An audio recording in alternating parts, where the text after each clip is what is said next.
Burnley 0, Liverpool 1. Talk about leaving it late. Again, Liverpool score in stoppage time, pretty much with one of the final kicks of the ball. A penalty by Mohamed Salah against the 10 men of Burnley, following a handball by Hannibal. Welcome. Plenty to talk about. Mark Donaldson and Stevie Nicol. Simple way to start, Stevie. That was never in doubt for Liverpool, was it? Oh, wow. I mean, even I feel a little bit for Burnley. Wow. But, at the end of the day, it comes down to basic football things. That's why Burnley have lost this game. If Hannibal doesn't turn his back and just stays strong and big, then this doesn't happen. Football is a simple game, complicated by coaches and players. And one of the simple rules is when you go to close the ball down, you keep your eye on it. You don't turn your back. And that very simple thing that you're told as a kid has come back and bit Burnley in the backside. The way they defended was absolutely superb. Mm-hmm. You 100% can have problems with how Liverpool went about trying to break them down. But from a defensive point of view, Burnley were just outstanding. And then, as I said, just one simple, basic football premise that wasn't done correctly has cost Burnley 3 points and given Liverpool 3 points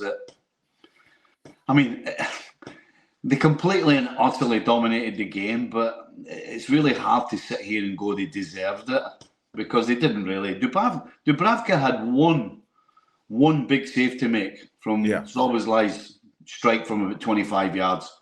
If you look at the stats, there's probably about 22, 23 shots. Anybody who didn't watch this game will go, well, it looks like the goalie stood on his head and made all kinds of saves. That just isn't the case. He had one.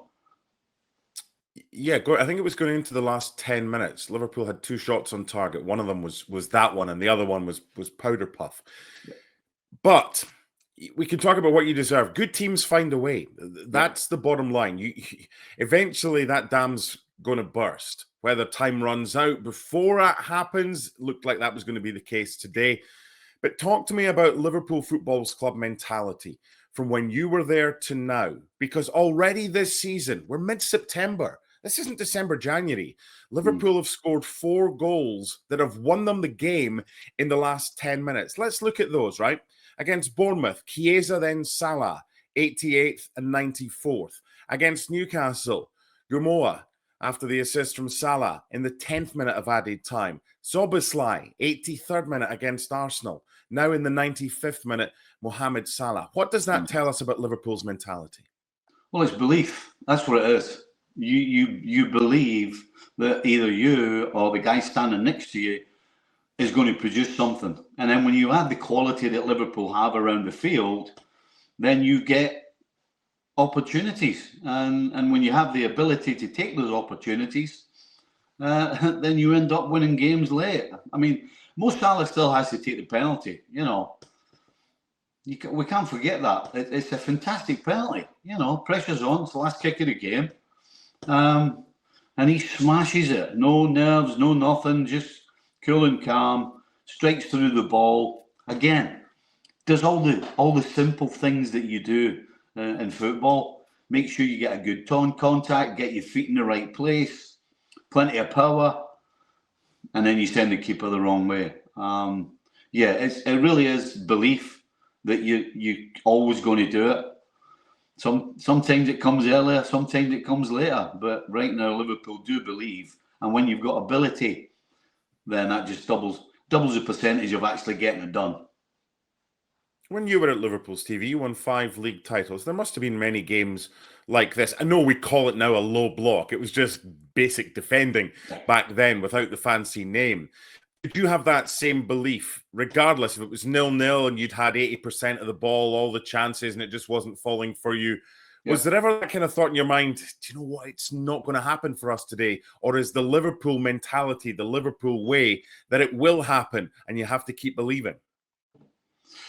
Yeah, no, you don't. You always think, you always believe. That's an important one. It really is that. If players are knocking the ball around with 5 minutes to go, thinking we're never going to score today, well, guess what? You're never going to score. But when you actually think you can, then that drives you forward and makes you make decisions. And sometimes you have to be brave, and sometimes you have to gamble. And Mo Salah gambled when he took the shot that came off Hannibal's arm. You know, you take responsibility. Again, another important word. Everybody has to take responsibility for what their job is and what they have to do. Let's go through some of the incidents in this game. There was a strong challenge by Ugo Chukwu in the 16th minute. He saw yellow for it. Should he have seen red, perhaps? I think he should. You know, again, I don't think the intent's there to hurt McAllister, but at the end of the day, that's not really what the point is. The point is that you end up making a reckless challenge, and when you slide in and you connect with the opposition's standing foot when he's got all his weight on it, for me that's a red card. Now, if you're Burnley, you're probably asking a question of Kerkez. You know, sure. Slot took him off. Possibly and maybe before he got sent off, because definitely because of that. Yeah, he got a yellow for diving, completely stupid. Yep. And then not that long before half time, he pulled. I can't remember who it was. He pulled somebody back that could have been a yellow. I mean, the referee could have produced it, but didn't. And so yeah, Slot made a good move and took Kerkez off. But again, as I said, Burnley could argue that he should have been sent off. It was a second yellow for Ugo Chukwu, 6 minutes from time. He did, eventually, he did. Look, from a Burnley perspective, they still defended well with the 10 men. Obviously, you want an extra body in there, but it's not as like one of the players has switched off and left the Liverpool player alone to score the winning goal. As you mentioned, it's Hannibal. He's come on as a sub. For Shuana after 63 minutes. And look, everything's going fine. I think you summed it up perfectly earlier. Dubravka's been there, but he's not really been kept overly busy. Yeah. What did you make of Burnley's tactics? Because up until that handball, he made no secret of the fact he's not going to have a go at Liverpool, Scott Parker. This is Burnley. And even although they did so well last season with 30 clean sheets, never conceded more than one goal, he knew how to get the best out of his players defensively. They knew what they were doing. And they got the tactics spot on, didn't they, up until that point? You know, you got to do what you got to do. Sure. Regardless whether you're home or away from home, you know, the object is to try and win the game. And if you can't win it, then you get something from it. And on paper, Burnley didn't stand a chance in this game, even though they're at home. And so you have to cut your cloth accordingly. And that's what they did.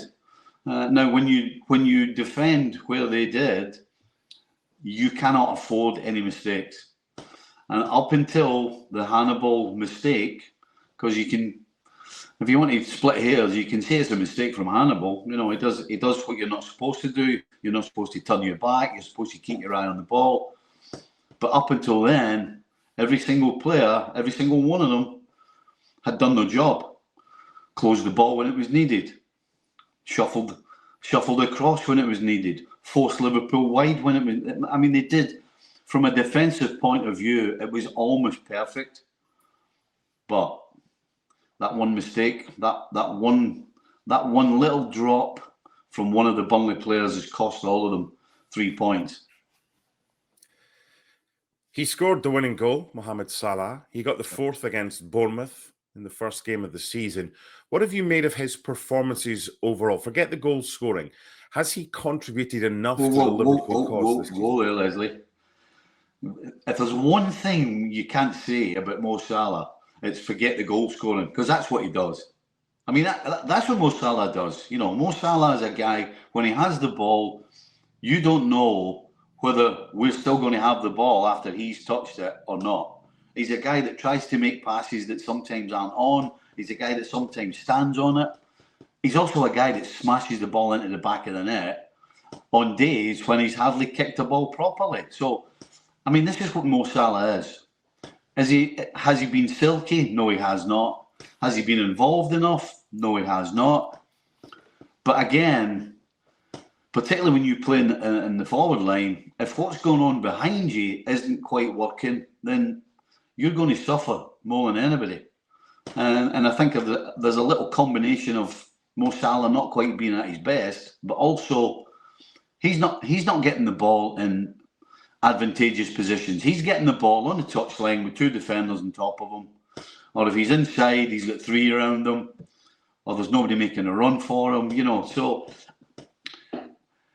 if we were going to talk about one player who has disappointed the most, I think we'd have to say Wirtz. If ever a player was brought in to break down a game, this was it today. A team that's going to sit in the defensive third and ask you to break them down. And that I'm afraid is Florian Wirtz's job. That's what he was brought in to do. And today,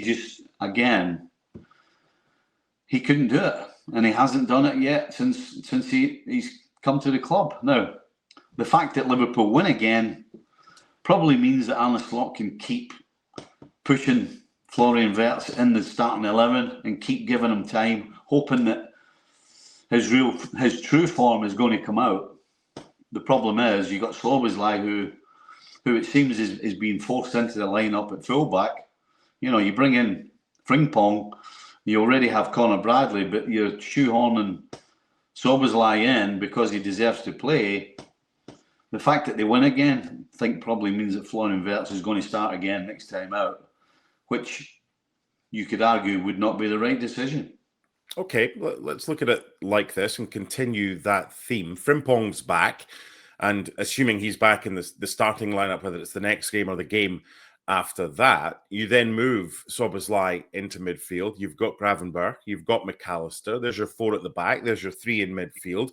You've got Gakpo on the left. You've got Salah on the right. You'll eventually have Isak, but for now you've got Ekitike. That doesn't leave a spot for Florian Wirtz. Do you bench someone who's played like he has if Frimpong starts at right back and you put Szoboszlai into midfield? And if you don't, who misses out? Well, there has to be a point where you do bench them. You could try and play him on the left. I think at times he did come in from the left-hand side for Leverkusen. Yep.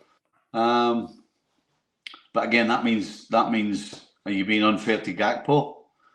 I guess on today's performance it wouldn't be unfair because Gakpo himself wasn't particularly great.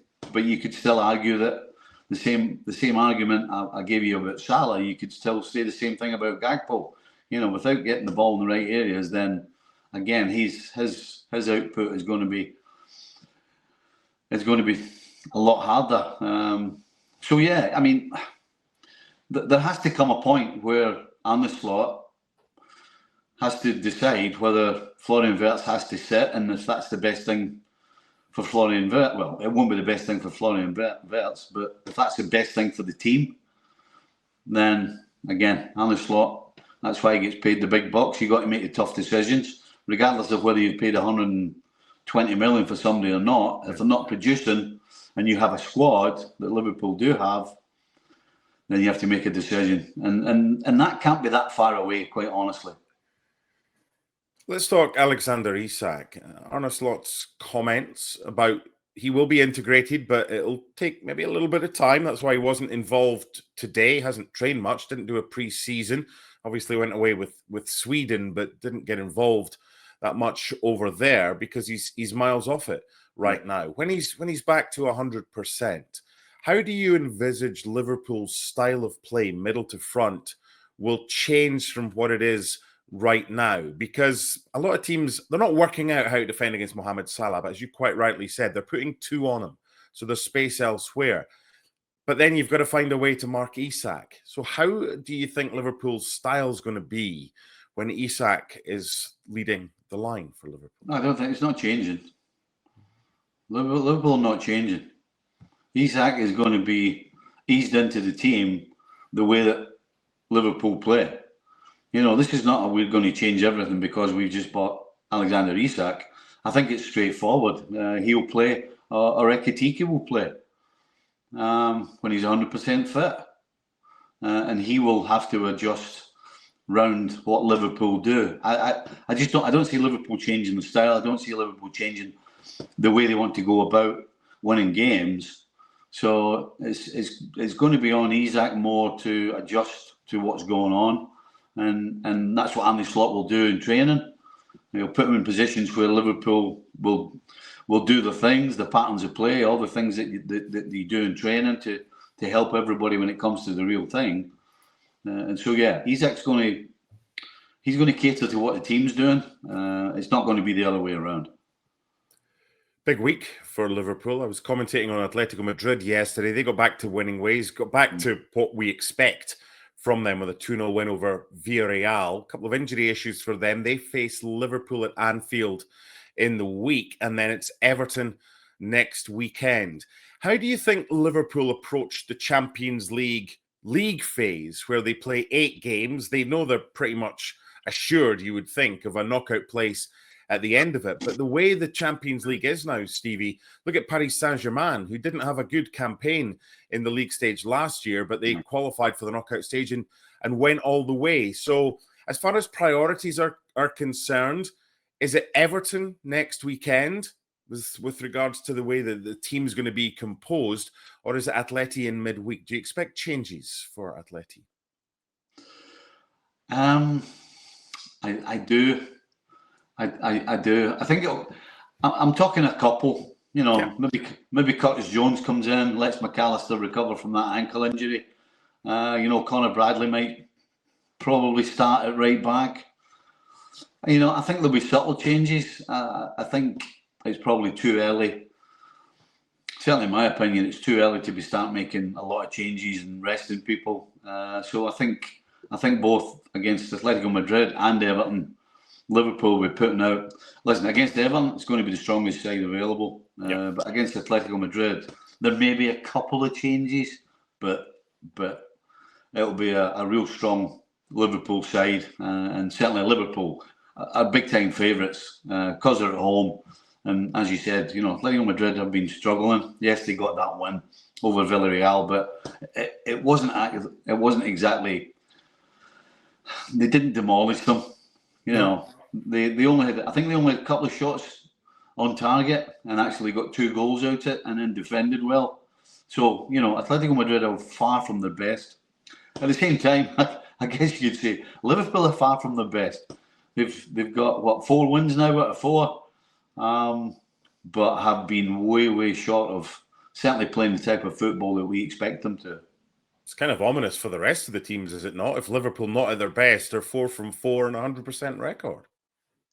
Well, it is if they can start producing what we think they're capable of. That means that they're going to be twice as difficult to turn over. And certainly, as you said, the way they've been performing has been the best. Mm-hmm. But you know what? As the old saying goes, it's a results business. And Liverpool are 100%. And after that transfer window they've just had, which was unbelievable from any team's perspective, they've strengthened, they've pretty much got 2 super players for each position. Is this the best squad that Liverpool have had, both under Jurgen Klopp and Arne Slot, to attack all 4 competitions that they're going to be playing in? I think so, yeah, 100%. I think the only position where they are maybe vulnerable is centre-back. Everywhere else, they absolutely have cover. We saw it today. Perfect example. Kerke's coming off. You got Andy Robertson stepping in there. You got Conor Bradley. You got Frimpong, middle of the park. I said Curtis Jones might play midweek. He can come in and do a great job. Endo can come in and do a great job. In terms of attacking, plenty of ability, plenty of numbers. So it really just, to me, comes down to that one position, centre back, where they're really thin.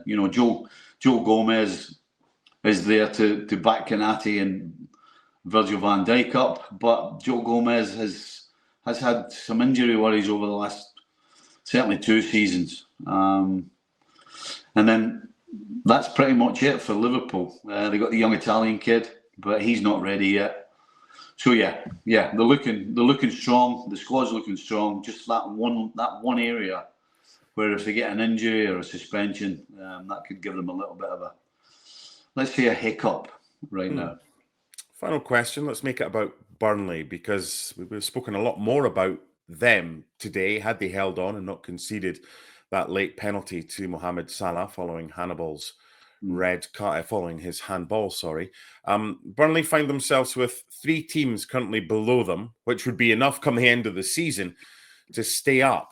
Yeah. Their issue appears not the organisation and defensively, because that's been pretty good last season and pretty good this season as well. Could goal scoring be their problem this season? Yeah, 100%. You know, they had, I'd probably say 3 of maybe 4 breaks today on Liverpool where it was, you know, either 1v1 or 2v2, you know, situations where there was an opportunity to try and maybe take advantage of that counter-attack. But they just they didn't look as though they had the guile or the know-how.